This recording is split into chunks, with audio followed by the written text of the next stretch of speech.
Hello, everyone.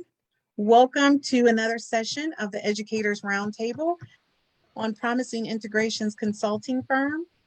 I wanted to first thank everyone for taking the time this evening to join us. Our conversation tonight is, are we prepared for the 21-22 school year? And this is in regards to the COVID-19 and, the Delta and the move. And right now, there's so many different conversations happening. So I thought it would be a great idea for us to have multiple perspectives as to how this is impacting what's happening here with our students and with our staff and with our parents all across America. So first, I want to thank my co-host for tonight, that's Shannon Smith. Dr. Samani was not able to join us this evening, but I'm really excited. I hope she's watching from home. So we have Shannon Smith this week on the Educators Roundtable. And Shannon, if you can introduce yourself. Absolutely, Christine. Hello, everyone. I'm Shannon Smith, lifelong educator, former science teacher. I list that first because that is first and foremost, I'm a teacher at heart, former high school principal, superintendent. I'm currently working with the New York City Department of Education in the Office of the First Deputy Chancellor, where I work along with my team to hold all stakeholders accountable in developing solutions to the structural and systemic changes that we face. Well, thank you. What an awesome welcome. And I just want to say, him as well as Dr. Samani are really good friends of mine. And I like it because when you work with fellow educators, the conversations are always very stimulating. Our guest today, we're still waiting for one of our other guests from River Rouge School District, which is one of our prominent school districts here in Michigan. We have Mr. Renar Wilson. He is the Vice President of Life Remodel. So his perspective is coming from a parent and also running a local community center. The processes that they put in place to protect not only every visitor that comes in our building, but also to protect all of the different programs that run in this building. So Mr. Wilson, if you can introduce yourself to everyone.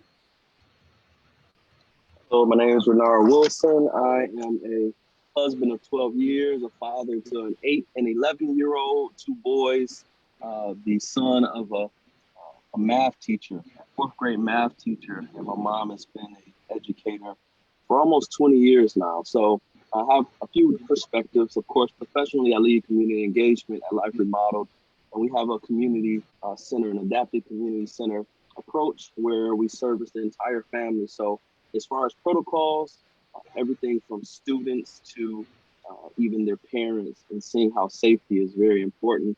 That's a lane that we believe that's very integral in keeping the safety of our community. Well, thank you for that introduction. So guys, I want to start the conversation right off because we have a lot to cover within this 45 minutes. So some of the questions that we wanted to raise during this conversation, and I want you guys to begin to think about is, what is your school district doing to enforce safety during this transition? What action is taken when students test positive for COVID-19 or the Delta variant or the Mu variant? What type of education platform is your school district offering? Is it traditional, virtual, or just blended? And one of the hot topics out here is that we have teachers who are actually being dismissed or terminated during this time if they refuse to return to work or refuse to get vaccinated. So a lot of those conversations are happening. So we wanted to make sure that this is one of our hot topics. So we're going to start with, from the perspective, Bernard, how do you feel about teachers being terminated if they don't get vaccinated to return to work? How do you feel about that? The first person that pops to my head is my mother. Mm-hmm. So she's a current teacher, and just understanding the transition that she went through. I believe that personally, it's a really tough position, right? Because you're talking about someone's livelihood, but then you're also talking about the health of the community. So I feel like those are case-by-case scenarios. When you look at just a streamlined approach of not looking at individual cases, I think that's where you can get into a little bit of trouble. But case by case, I do think that there are situations where that approach, it may be more appropriate than not. So I kind of stay away from really a hardcore stance of yes, no, this is I agree or not agree, until I'm able to see the actual situation. Okay, and Shannon, what's your perspective? Before I give out data numbers, because I'm all about the data. So I think that there's a tendency to, unfortunately, politicize this question, and I think that there's a lot of gray area in there, and we know first and foremost that vaccines are really kind of the key to, as far as the science is concerned, everyone kind of being safe and building herd immunity. However, you didn't ask me about vaccination. You asked me about teachers returning to work, and but it's unfortunately because of the pandemic. And so I would say this: schools should offer options. They should offer options to students. They should offer options to families, and they should offer options to employees.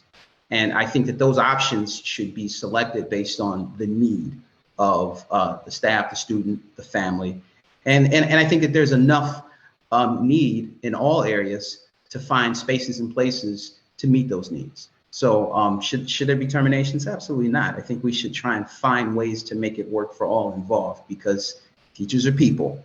And ultimately, there are people who definitely have to have needs met, foundational needs met, before tending to the needs of others, because it's the business of service.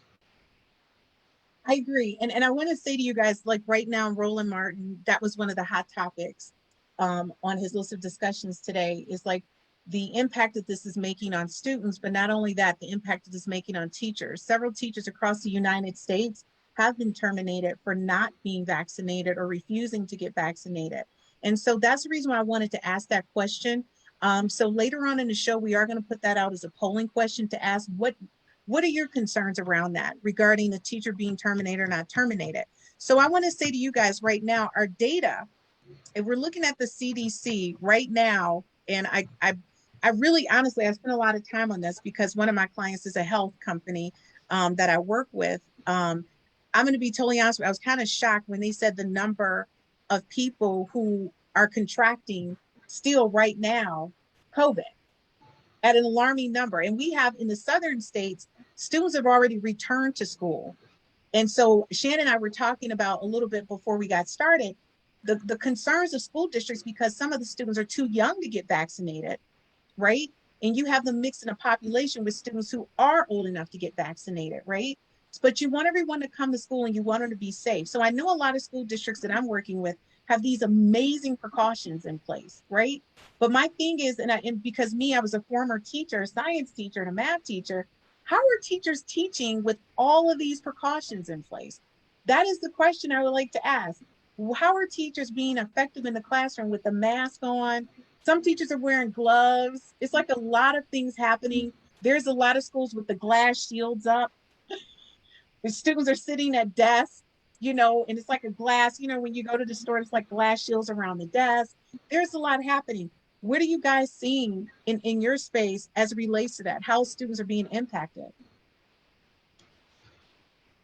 Wow. So I can throw this in. I think that what we're seeing is a multi-pronged approach. New York is really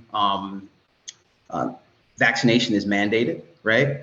So as it relates to health and safety, that's kind of the cornerstone. However, for folks coming into the buildings, there's health screening. So everyone has to go through that. Absolutely, you're right. PPE is a part of that conversation.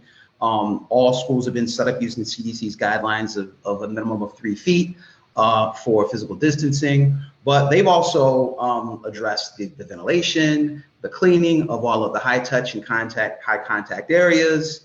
Outdoor learning is still a viable way of operating in New York, and it's a lot of tight space, but teachers are finding parks and areas to be. And the last few pieces are they're doing mandatory testing for all of those who are unvaccinated. And you hit the nail on the head. 48 million Americans are ineligible for vaccination because they're too young, and that's a huge number, And we're talking 11 and under. I want to say I'm so excited. You mentioned the outdoor learning. I think that's so amazing. I think that's something people don't often think about. If you can eat out at a restaurant outside for ventilation and space, oh my God, take your classroom outside. It's beautiful weather. You can enjoy it. You can make a whole day of it. And I think kids would kind of really be more engaged than sitting in a classroom with everybody with masks on, at least outside, you can kind of get into what's happening. You can make a big, like for me, if it was environmental science, I would have class outside every day until it snowed or rained. Parks, schoolyards, street spaces, all of those places are fair game. Absolutely. And they should be. Exactly. And it definitely should be. All right, so Renar, what's your feelings about your kids returning to school and a teacher turning the classroom inside out? What's your perspective on that? So my wife and I, we actually pulled our kids last year. So we did homeschooling, and it wasn't for necessarily the safety side of it, but it was just that there were so many things that were unknown as far as virtual and things like that. We were just in a position where we were blessed to have the flexibility to be able to do that. This year, we did decide to send them back to school, but it took some time to find somewhere that we were comfortable with, because we did want our children to have, really some type of relaxation. We didn't want that just overbearing feel of kind of a camp or whatnot. That's like, man, you've got all these rules, but we want safety. So our kids do a screening every day. They do temperature check. We have a document that we actually have to fill out every morning, like online. We have to fill that out every single morning online, as well as they have scheduled wash breaks. They have scheduled sanitation moments. They are eating inside the school that our kids go to. Outdoor, they go to recess 2 times a day. That was before COVID. So that's, really good. And then they also, part of the curriculum is outdoor activities as far as learning. So that's an amazing, perk. One thing that I have seen as a parent that surprised me is that I've seen that our kids are a lot more adaptable than we are. And some of the things that we see as really big deals, they haven't known any different with some areas. So they just, my boys have just caught on. They've caught on having a mask on. They're actually better than me and their mom. So that's an encouraging part, is that they don't feel as much weight as we do as parents. And that makes me feel good. I'm going to say I'm really excited to hear that. I'm also excited to hear that you guys found a good fit for you. And I think that's one of the things as we're looking at education, people don't understand. You got to find what works for you in education, what works for your kids, what's the best fit. So to go from homeschooling to now they're in school with other kids, that's amazing. So I'm going to ask you, one of the things that Shannon and I used to talk about over the years is the academics. We're so strong on academic support for our students. And are they prepared or working towards closing those learning gaps? What strategies or techniques are being used in the classroom? So I'm going to go to you, Shannon. What is one of the major things that you think people should be focused on right now? When I say people, not just teachers, parents, support staff, when it comes to making sure our kids are being well educated in the classroom throughout this transition, right? Because this is a huge shift for them. Yeah. So I want to, and I don't think that I would be remiss if I didn't share this. One, there's a human toll and a human cost that we've been experiencing as a nation, as a world, and unfortunately, those hardest hit by this pandemic have across the board been communities of color, communities that are really struggling financially. And so, I had to say that before I say what I'm going to say next, because I think that what has to happen before you can even begin to talk about people learning is really creating, and I'm talking about consciously focusing on creating a warm and affirming environment that really welcomes families back and students back. I think that has to be at the very top of the list of things to do. And it has to be for a variety of reasons. One, we've been out of face-to-face relationship with families and with students for a year and a half. So some sort of a daily implementation of relationship building practices to foster a supportive and inclusive environment is key. But really consciously working to create joyful spaces, right? Holding space and creating space for students and families to really kind of check in, to town halls, restorative circles, all of the things that connect us as human beings. So before I get into anything else, I needed to speak to the human side of this work. Now, having said that, I think that students have lost out. And those same students whose moms and dads and aunts and uncles and grandparents, they couldn't go to work and they were homeschooled, and they saw a lot of financial and loss of life. They've also saw a loss of education, right? And it all has disproportionately impacted those who struggle financially, my brown and my black brothers and sisters. So we've seen like all of that, like as a part of the struggle. So the second thing that you have to do after creating that warm and welcoming, affirming environment is to really focus on high expectations and rigorous instruction. Explicitly integrating the social emotional learning as well as high expectations, recognizing that every student, and bringing a not a deficit mindset, but an asset mindset to the conversation. Every student brings assets and they are prepared to learn, and it is incumbent upon us to ensure that they do so. That really does mean leveraging an inclusive curriculum as well as assessments, and then creating for the adults, because we need some supports as well, targeted and ongoing professional development opportunities for leaders as well as teachers.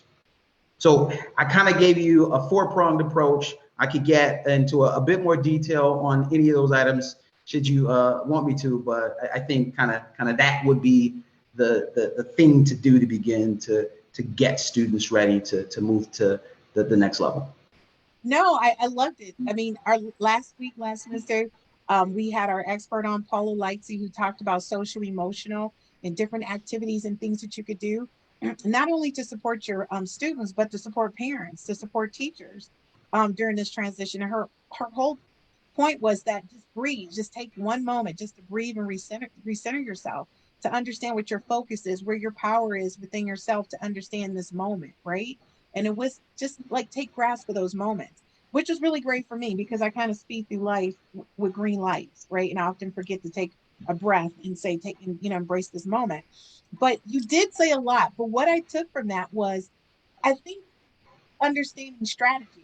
So if you're talking to Renar, who's a parent, what are some of the things that you would recommend or say to him to take back to a teacher to ensure that his sons are getting the best possible education that they can at this time during this transition? What are some of the things, Shannon, you would say to parents right now?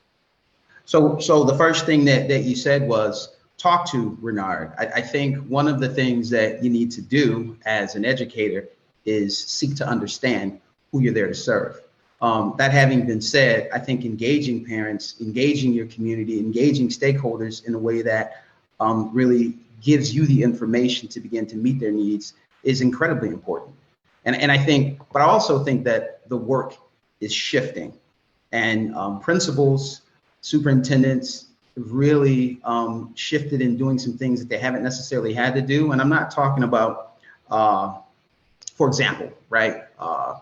In New York and Queens, there is a principal who, at the height of the pandemic, was working with local government to fund funerals because the death toll was so high, right? You have food pantries expanding to a degree greater than schools would have ever seen. You've got basic needs being really provided by community school settings. And so the work is shifting, and I think finding out what parents need and really asking them is gonna be the key. And that goes along with creating that really welcoming and affirming environment and holding that space. And I think that once you hear parents acting on what you hear would be the next step. But creating the space, understanding that it's a privilege to serve the people that you're here to serve, and then acting on that information once you receive it.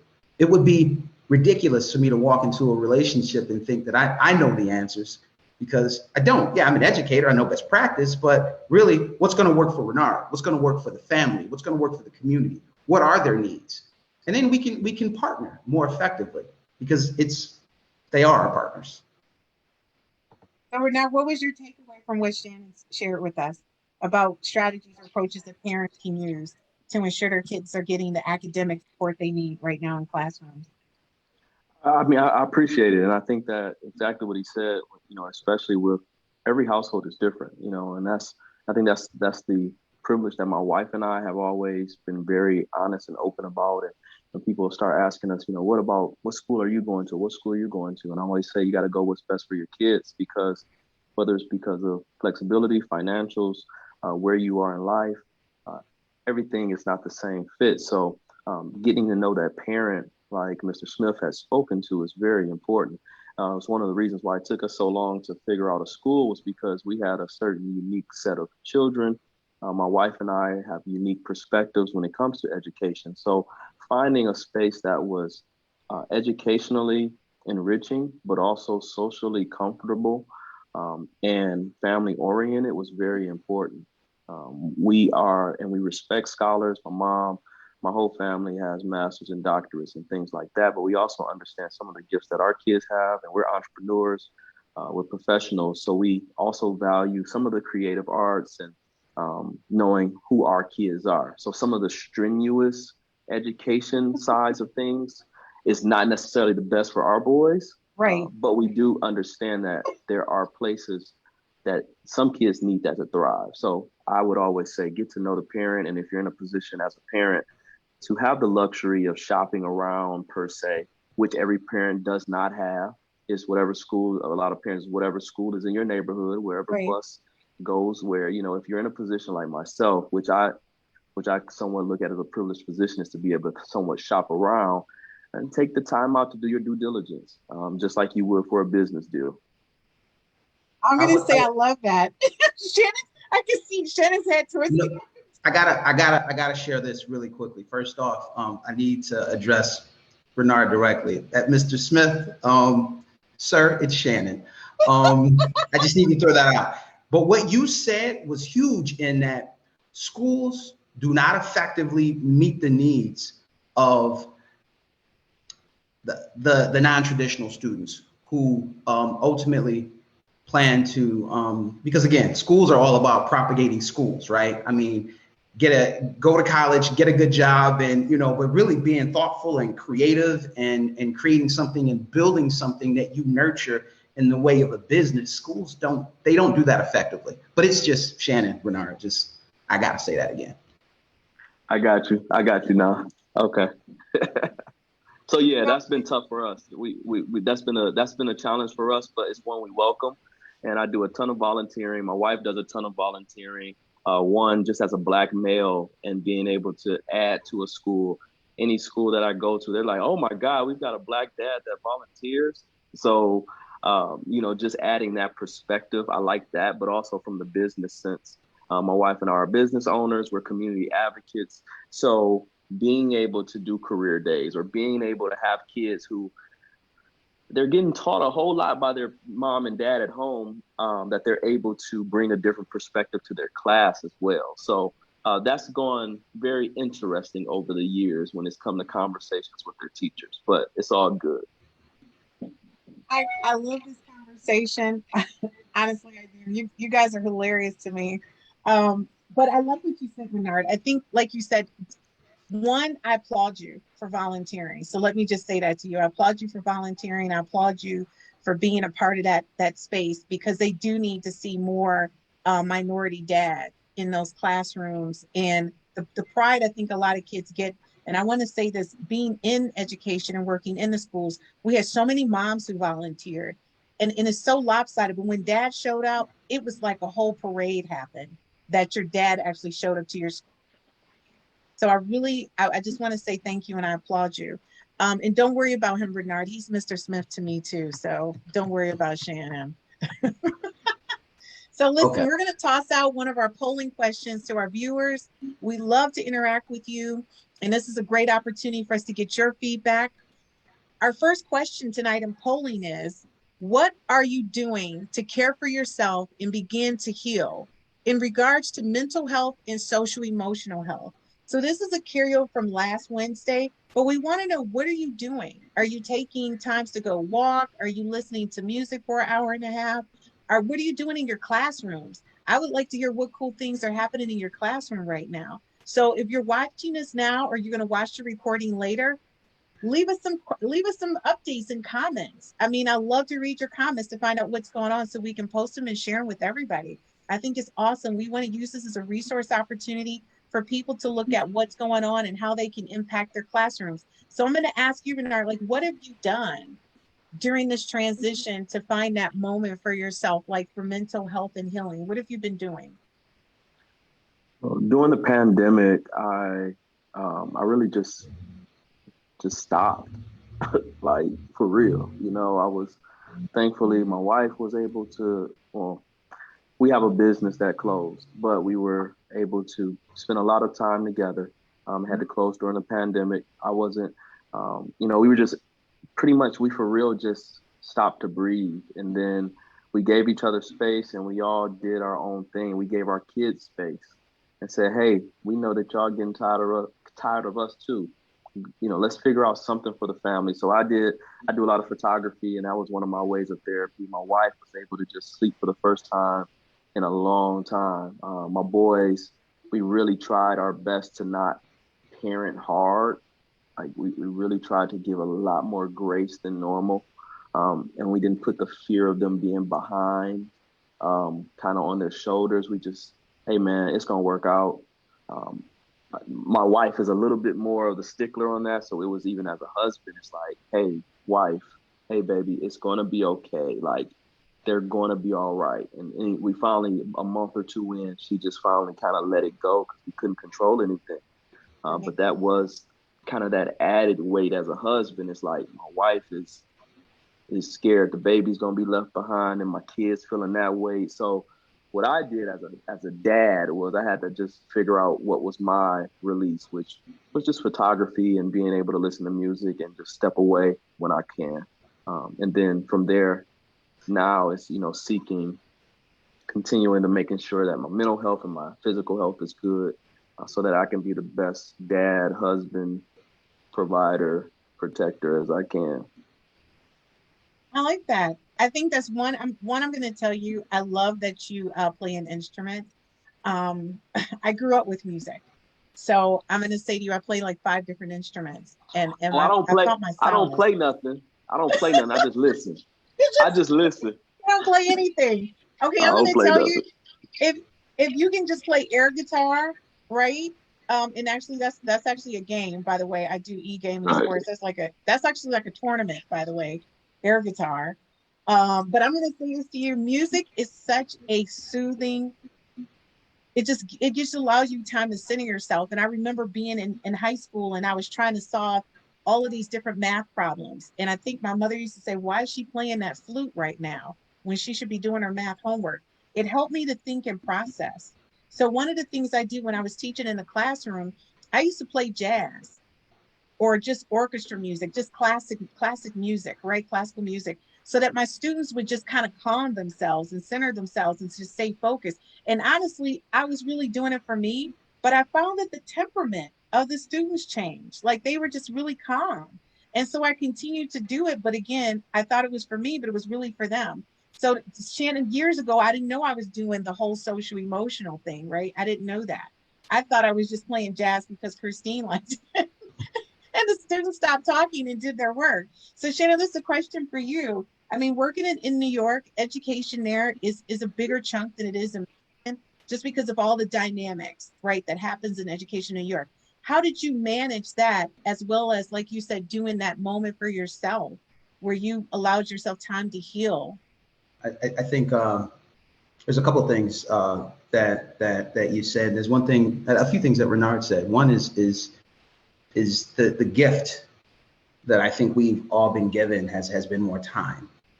And I don't have the privilege of working with my hands. And so one thing that I really focused on, and my wife and I, you know how you can get so busy that, you're running by one another on your way in and out of the house.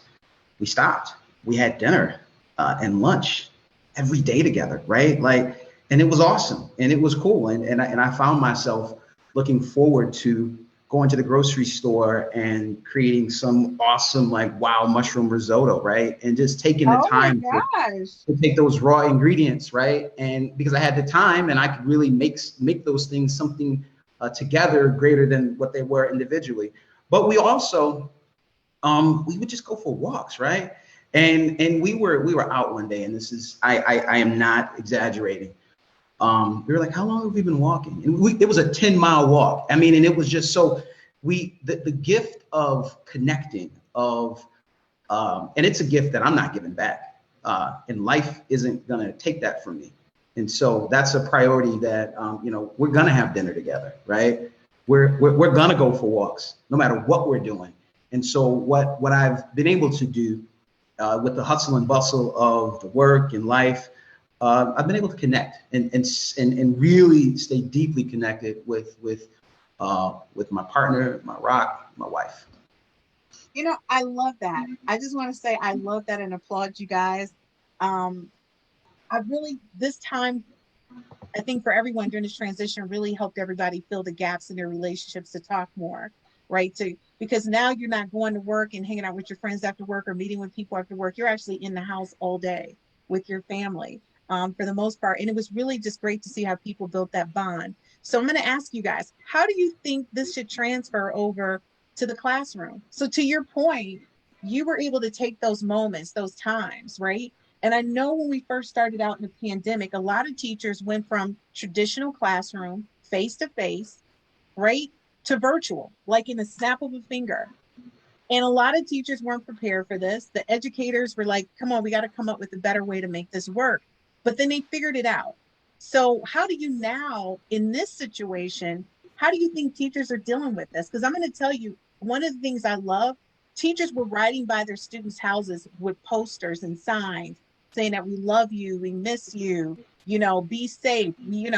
They were just really out there for their students. And I'm going to tell you, I applaud those teachers. I thought that was rock star for me to see them, kind of do a parade, a caravan through neighborhoods for students. But how do you think teachers are going to do that now when some of them are face to face, some are blended, some are just straight virtual? Like, how do you do that and keep that connect like you did with your spouse? How do you keep that connect with your students? Because I'm going to tell you, when I was a teacher, that meant a lot to me to shake everybody's hands when they entered my classroom. Say, hi, Miss Burkette. Hey, guys. And keep it going. Like, that was like the little football thing we did, tag in. So how do you think that's going to work for us? Because now with the pandemic, there's no touching. How do we keep that same close-knit love type feeling in our classrooms when there's no touching? I'm gonna just jump in here. I think you have to create the space for it. So that's the first thing. And I talked a little bit earlier about the warm and welcoming and affirming environment. Mm-hmm. I think that as teachers talk more to students, as they begin to plan lessons around their students that are inclusive. And by inclusive, I'm talking about just using materials that are written from racially, culturally, linguistically similar backgrounds to our students. Stopping the lecture, right? The virtual lecture, the face-to-face lecture, the whatever lecture, and saying, hey, let's check in. Are you okay? And I think even as kids, and this could be virtual or face-to-face, pulling kids aside. And, we've all got these virtual breakout rooms that are, of course, monitored and appropriate in the right setting, but I'm really checking in with kids. But I think the big deal is to have the desire to really stop and connect. Your fist bump, your hugs, your daily.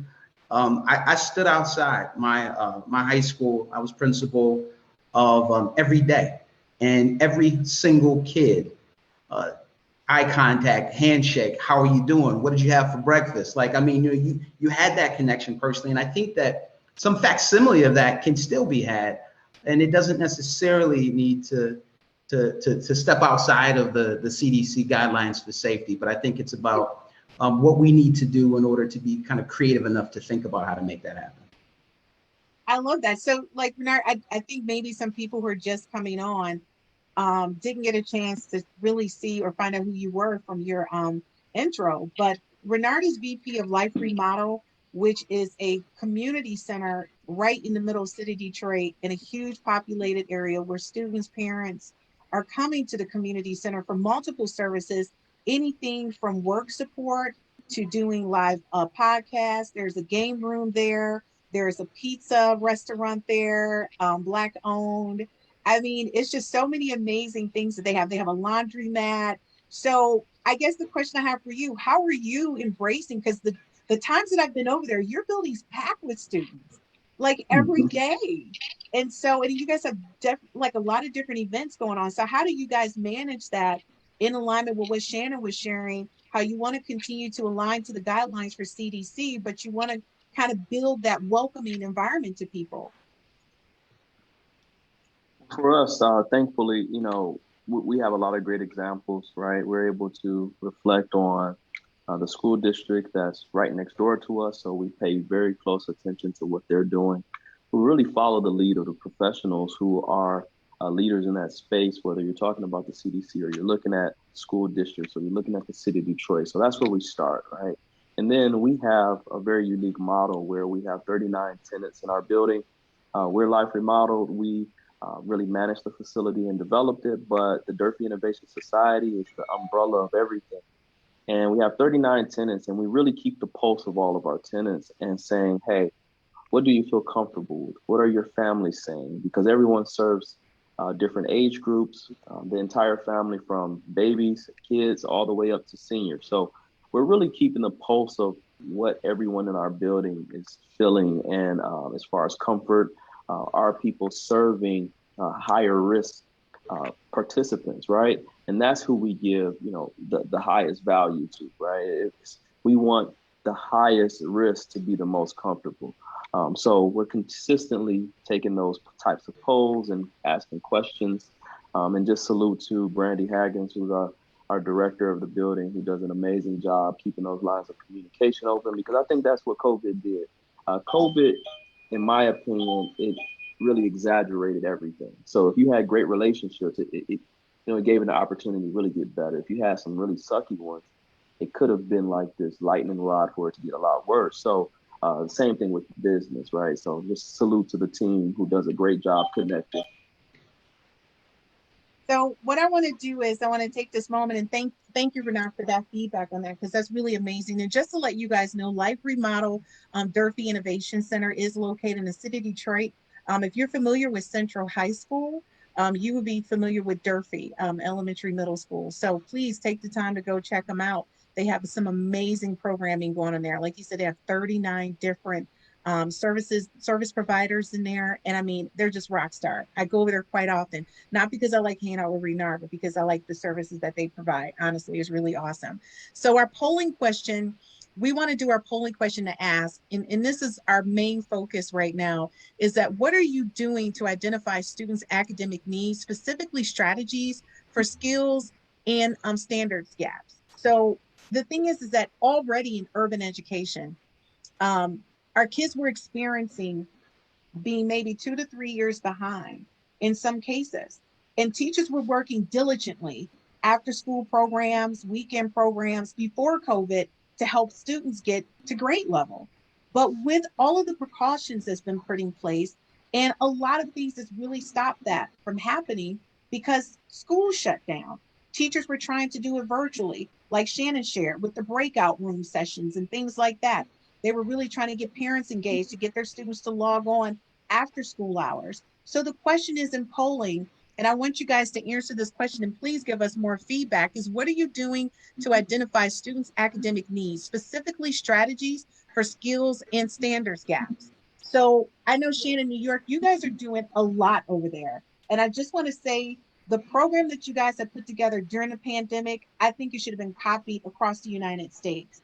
I looked at everything you guys were doing across school districts, all the additional services you were doing. You guys provided food and in some cases housing. I mean, you guys were like rock stars when this happened. And honestly, I'm not big on New York, but you made me kind of want to think maybe I would go there, right? Because I think there's so many people there, Shannon. It's like a lot. But I'm going to say to you, I was so impressed. And I know a lot of states like Washington, D.C. did a great job. So a lot of states really did a dig in. And a lot of states kind of struggled, with making it kind of even across the board for urban and suburban education. So can you walk us through some of the awesome things you guys implemented since the start of the pandemic, that you guys are still providing services to your students to make sure they have academic sound strategies to support them. So I think it's a and let me start by saying that I'm not a New Yorker. I am absolutely a product of Detroit Public Schools. I live on the East Coast. I work on the East Coast, but Detroit is absolutely my heart. I needed to say that because you may have some people, Christine, who just don't know. Like they might think that it's in New York. No, I'm a Detroiter. But that having been said, in New York, the largest school district in the country, they're doing a few things. They're doing a few things. One, there's a focus on academically early childhood literacy. Addressing literacy right now is really our most urgent priority.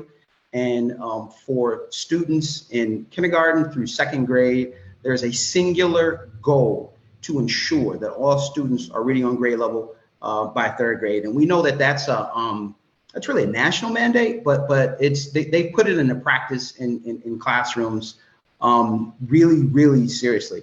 Another piece that they're doing to support students academically is ensuring culturally relevant and sustaining education in every school, right?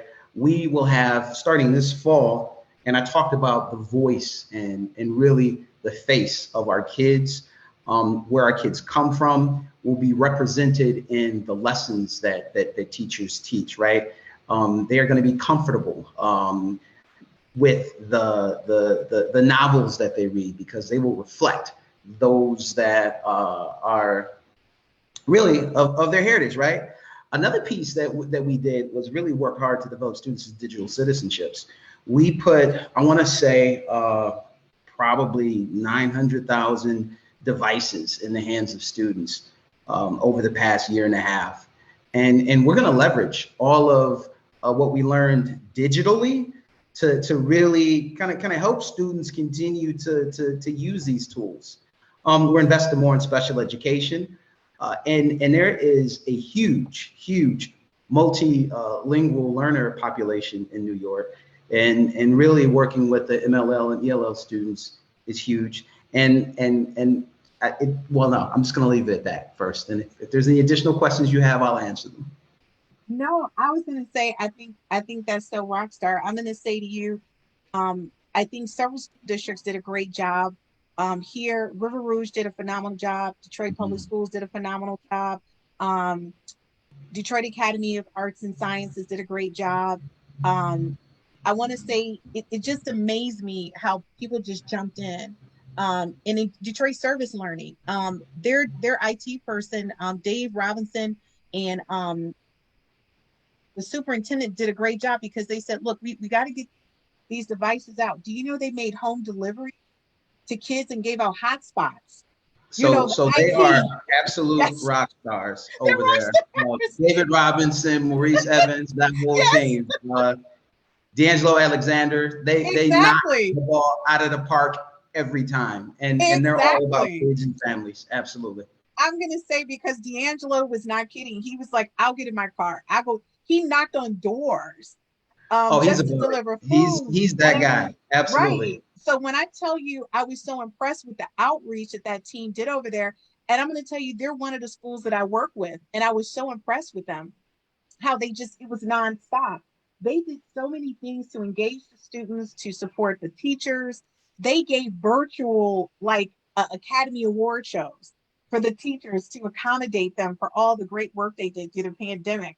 I mean, I thought it was so cool, like all the things they did to keep engagement for staff and students over there. They were like huge rock stars. And just to let you know, charter schools did not get the same funding that public schools got. So they did it on half the money and still did the rock star move. So my thing is thumbs up to Detroit Service Learning Academy and that entire team. They did rock star. Pontiac School District, I think Kelly did rock star in her situation out there. They literally the same thing. They went from home to home to make sure that happened. So you guys, your polling, we really appreciate it. The perspective that you're giving us. So we want to ask you guys one more question.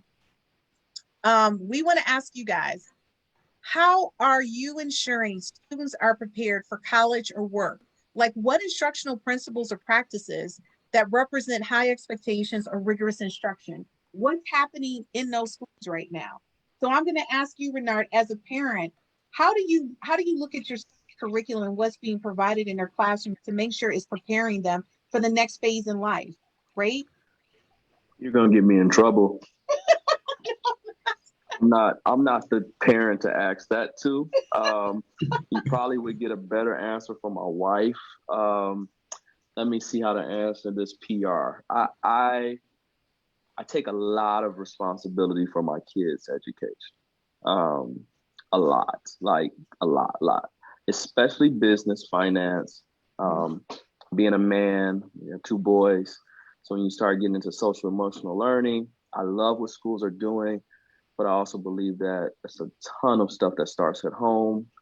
And me and my wife try to really do our best to teach our boys and allow them to start very early in learning about how math, reading, and all that translates into what's on the inside of them. So with us, it's always been what's on the inside of our boys and how can we expose them to the most opportunities, and then how can we prepare them and support them in the best way possible for what they feel is in their heart and that they are pretty much meant to do, right? And in that, yeah, we want you to do good grades, but we've always had this perspective that it's a path, right?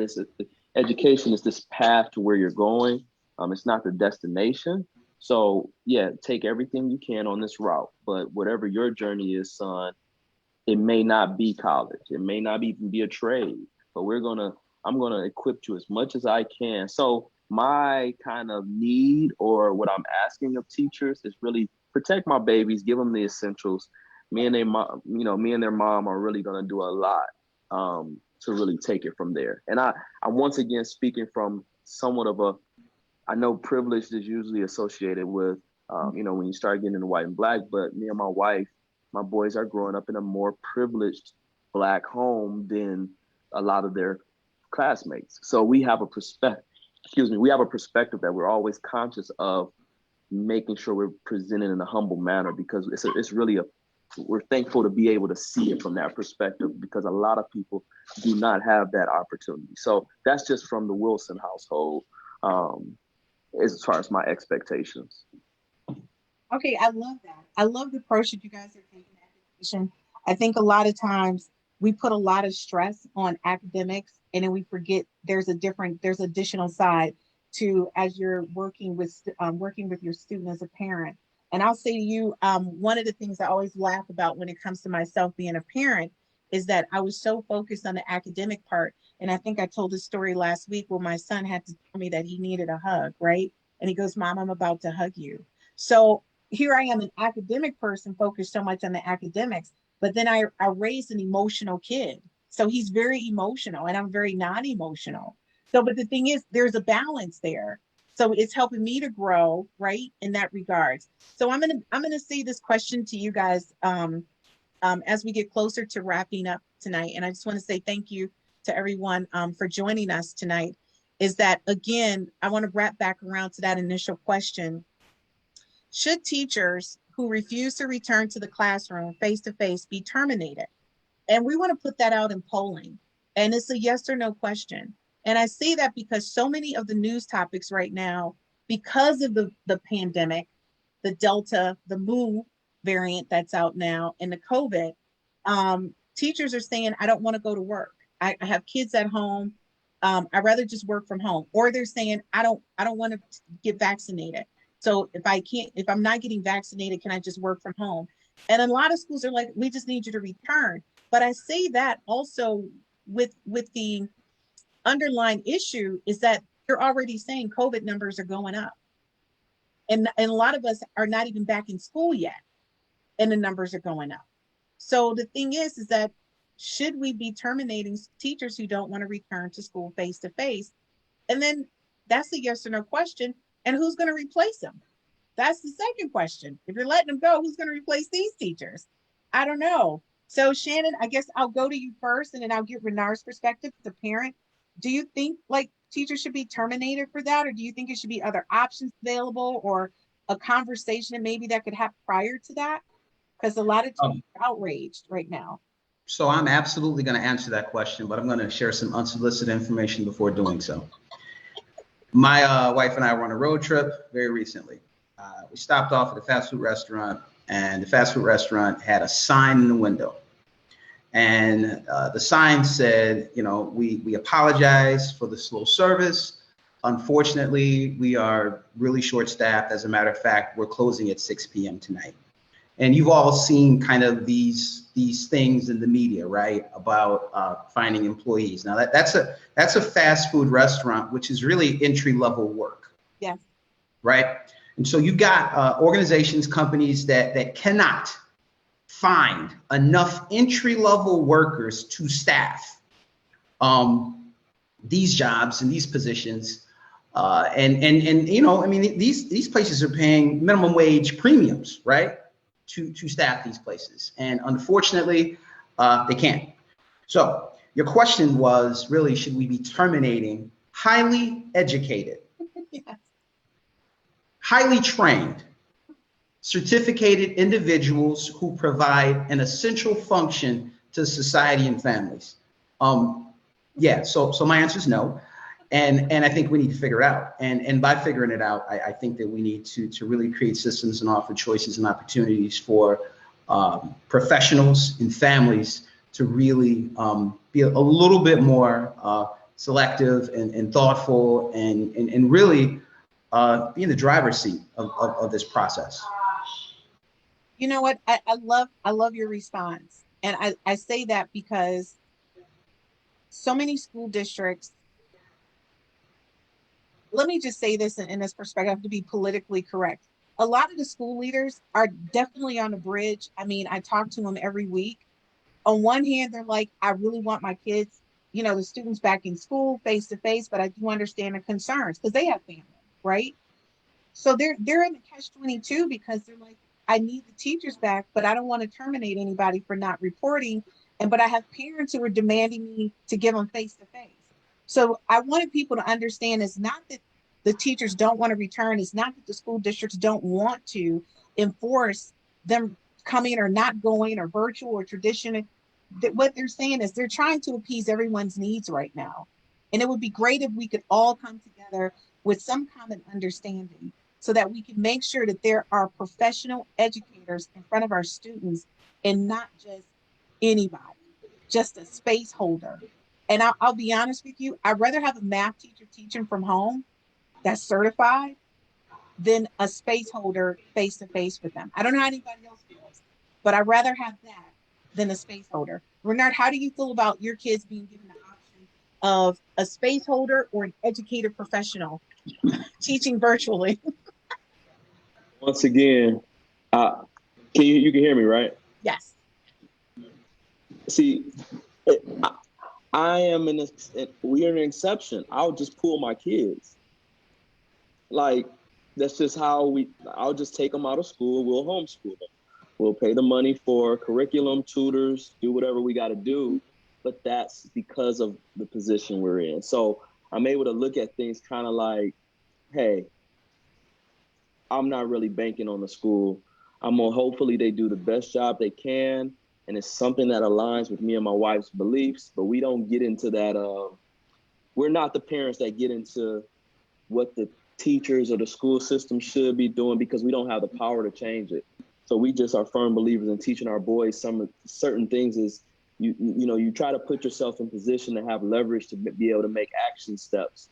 And thankfully, mommy and daddy have done some things that we're able to make some decisions for your education, which is we're going to make sure that you get the best quality as possible in a safe environment. If that means coming back home and we hire tutors and mommy gets the best curriculum and teaches you a couple of days, we're going to make sure you're good. So that's the side we kind of always come from. My mom's a teacher as well. So I'm hearing both sides. Right, you got some benefits. Right, you got some benefits. Well, I'm going to say to you guys, I really thank you for joining the conversation with us this week on the Educators Roundtable. Renard, as always, your input is absolutely amazing. It's a different perspective on parenting and what's expected or allowed in that space when you're looking at education as a parent, right?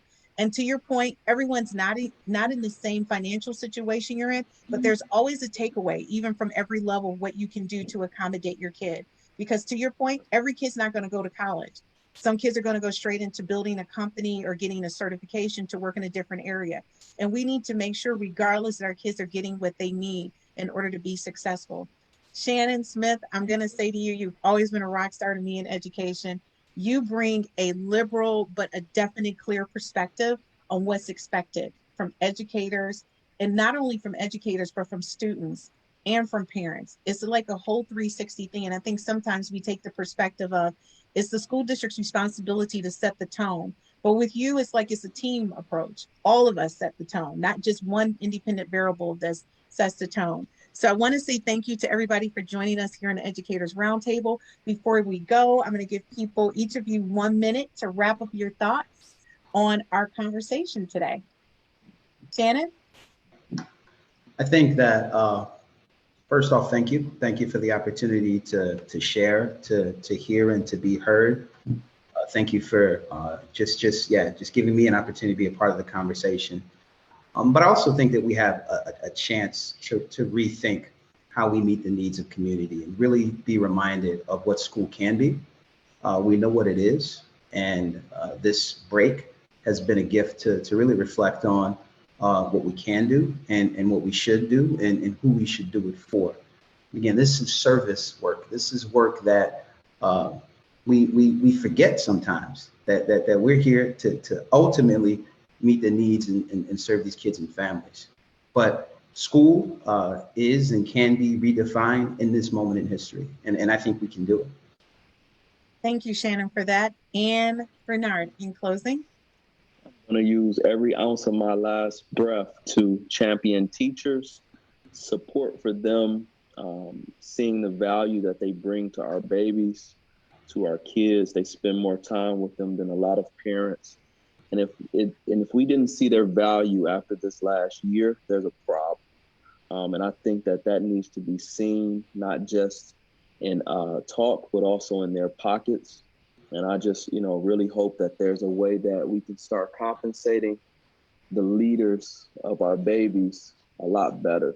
And that's all I got. I'm going to say that's a mouthful.